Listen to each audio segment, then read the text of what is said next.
Ready? Here we go. And 20, 19, 18, 17, 16, 15, 14, 12, 11, 10, 9, 8, 7, 6, 5, 4.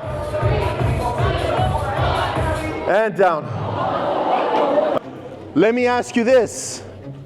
Between both arms, the one that was on the shoulder and the one that was by itself, which arm hurt the most? Which is what? Which shoulder? Which shoulder hurt more? The one that was by, which one? The one that was by itself. What did the arm that was on the shoulder have that the other arm didn't have? Yes, support. Ladies and gentlemen, welcome to the theme of my first principle. The arm that was by itself hurt more because that arm had nothing.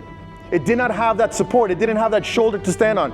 Years ago, there was a person by the name of Dr. Ian Dawes, and he actually worked in Calgary, and he worked in the medical and the mental health district. And in Calgary, in Alberta, there was a huge problem. A lot of teenagers, a lot of youth were hurting themselves and were hurting others.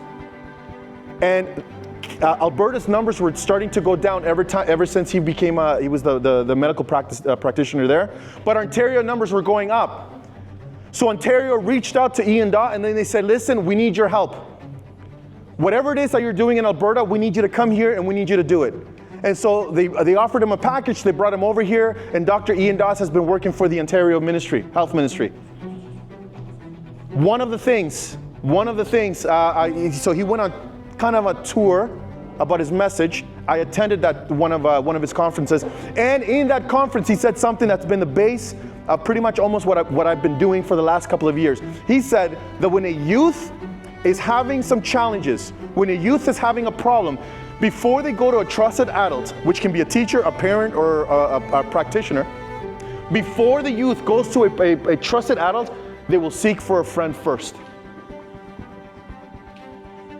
You will notice that you will tend to tell your friends anything and everything before you tell your family, or a trusted teacher, or an adult. We are human beings that are always constantly looking for support, that we need constant help. We're social beings. 3 principles I'm going to teach you today that will help you not just survive high school.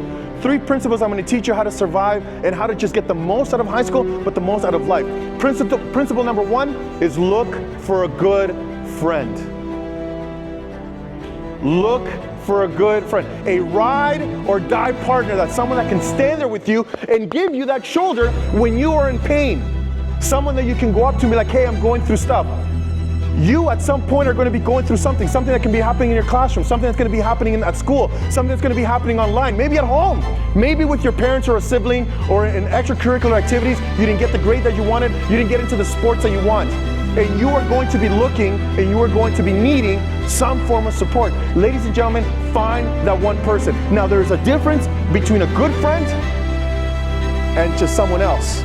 Oh, I have some bad friends. Listen, if someone is making you feel down, if somebody's making you not feel good about yourself, if someone is there not supporting you, that's not a bad friend, that's just not a friend at all. And you need to get rid of them. As harsh as that sounds, if someone is not allowing you to live up to your full potential, especially what this school has, specifically what this school has to offer, and you're finding yourself that all of a sudden your attitude has changed, the way that you treat others, or your teachers, your family, your parents, you don't have any motivation, I want you to take a look at your environment and see who you're hanging around with.